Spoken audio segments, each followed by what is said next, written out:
एक शाम प्राची टीवी पर सीरियल देख रही होती है। तभी उसकी सास वहां आती है। अरे सीरियल में तो ऐसे मग्न है जैसे आज रात का खाना पड़ोसी आकर बनाएंगे। मुझे पता ही नहीं था आपने अपने बेटे की शादी पड़ोस में भी की हुई है। हैं? मतलब? मतलब इस घर में सारा काम बहू ही करती है, आप तो सिर्फ खर्राटे मारती हैं। अच्छा जी, फिलहाल तो तुम आराम फरमा रही हो, चलो जाओ, ये मेरे टीवी देखने का समय है। आहा, इसीलिए मुझे भगाया जा रहा है। सॉरी, अब तो बिल्कुल नहीं जाऊंगी। प्राची की इस बात पर दोनों सास बहू के बीच टीवी रिमोट के पीछे बच्चों जैसे छीना झपटी शुरू हो जाती है, जिसके बीच श्लोक भी काम से घर वापस आ जाता है। हाँ, आज मेरी चूहे बिल्ली की जोड़ी किस बात पर झगड़ रही है? अरे तेरे बीवी मुझे टीवी ही नहीं देखने दे रही। अरे तुम्हारी मम्मी मुझे खाना बनाने के लिए फोर्स कर रही है। अरे वाह, ऐसे बेतुके रीजन पर तो बच्चे भी झगड़ा नहीं करते। अरे मुझे कुछ मत बोल, सब इसने ही शुरू किया है। हाँ हाँ, जैसे आप तो बहुत दूध की धूली है ना।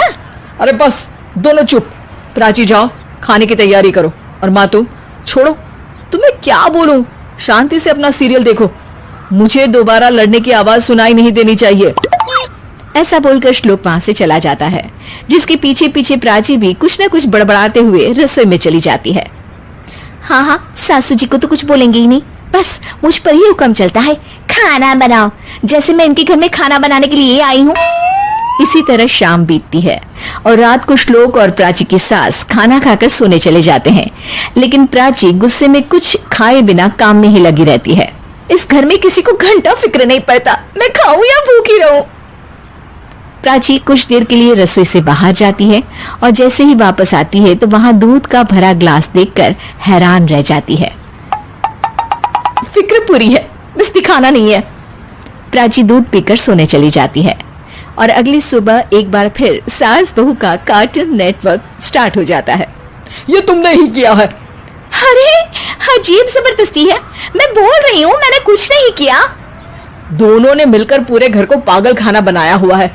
यहाँ कोई नॉर्मल इंसान तो रह ही नहीं सकता, इसीलिए अब पड़ोसी क्या रिश्तेदार भी घर आने से कतराते हैं। और सुन बेटे, तू भी चंगा, तेरी माँ भी चंगी, तेरी बीवी भी चंगी, रिश्तेदार। हाँ जी, आपको नहीं पता क्या, गंगाधर ही शक्तिमान है, रिश्तेदार ही। हाँ हाँ, बस समझ गया। कभी जानवरों जैसे लड़ेंगी तो कभी जुगलबंदी करेंगी। भाई मैं आप दोनों के बीच में नहीं फंसना चाहता। सास बहू की इस मनमौजी जोड़ी से परेशान होकर श्लोक अपना सिर खुजलाता वहां से चला जाता है। चलो अब मैं भी कीर्तन में जा रही हूँ। इस पर जैसे ही सास कमरे में अपना पर्स लेने जाती है तो वहां नाश्ते की प्लेट रखी देख मुस्कुराने लगती है और नाश्ता करके घर से बाहर निकलते हुए कुछ पैसे टेबल पर रख जाती है, जिसकी कुछ देर बाद सिलेंडर वाला घर आता है। ओ मुरी मैया, मैं सिलेंडर के बारे में तो बिल्कुल भूल ही गई थी। घर खर्च के सारे पैसे भी मम्मी के पास है और श्लोक से बोला तो उल्टा 4 बात सुनाएंगे। प्राची ये सोच ही रही होती है कि अचानक उसका चेहरा चमक उठता है और वो घर में आकर इधर उधर देखने लगती है। तभी उसकी नजर टेबल पर रखे पैसों पर पड़ती है, जिन्हें वो सिलेंडर वाले को दे देती है। ये सब श्लोक देख लेता है। अच्छा बेटे, इतना बड़ा घोटाला, सबके सामने मैं तेरी दुश्मन और पीठ पीछे तेरी मेरी यारी। इस पर श्लोक एक प्लान बनाता है और शाम को सब एक साथ बैठे होने पर बोलने लगता है। माँ, तुम दोनों की बहुत लड़ाई होती है, इसलिए मैं सोच रहा हूँ कि प्राची को उसके घर छोड़ाऊं, इससे वो भी खुश रहेगी और तुम भी। अचानक श्लोक की ये बात सुनकर सास बहू शौक से उसकी तरफ देखती हैं। अरे ऐसे कैसे घर छोड़ाओगे, मुझे कहीं नहीं जाना। अरे तुमने बोला नहीं पर मैंने सुन लिया, तुम्हें मम्मी के साथ रहना अच्छा नहीं लगता, मुझे पता है। अरे वो अरे, जब बहू खुद कुछ काम बोले तो वो तुझे सुनता नहीं, और अब जो इसने बोला ही नहीं वो तू समझ गया। जब उसे नहीं जाना तो फिर जबरदस्ती क्यों कर रहा है? अच्छा, फिर आपको मौसी के घर छोड़ाता हूँ। बस अब आप दोनों एक घर में एक छत के नीचे नहीं रह सकती। मैं इस टॉम एंड जेरी की जोड़ी को और नहीं झेल सकता। है? ऐसे कैसे नहीं रह सकते? तुम्हें इतनी दिक्कत है तो तुम्हारा बोरिया बिस्तर पैक कर देती हूँ, लेकिन मम्मी जी कहीं नहीं जाएंगी। बिल्कुल यही सुनना था मुझे। अगर दोनों में इतना ही प्यार है फिर हर वक्त ये लड़ाई का नाटक क्यों करती हो? देखा मैंने कैसे माँ किचन में दूध रखती है और तुम उनके लिए कमरे में नाश्ता रखती हो, और कैसे वो पहले ही तुम्हारी दिक्कत समझकर घर में पैसे रखकर बाहर जाती है।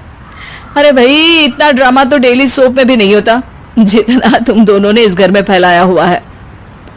तू हमें टॉम एंड जेरी बोलता है ना, तो याद कर वो दोनों भी एक दूसरे को बाहर वालों की बुरी नजर से बचाने के लिए हमेशा सबके सामने लड़ते थे, लेकिन अकेले में दिक्कत के समय मदद भी तो करते थे। बस हमारा रिश्ता भी कुछ ऐसा ही है। और वैसे भी अगर सास बहू में तू मैं नहीं होती तो दुनिया वालों को कहानियां कैसे मिलेंगी?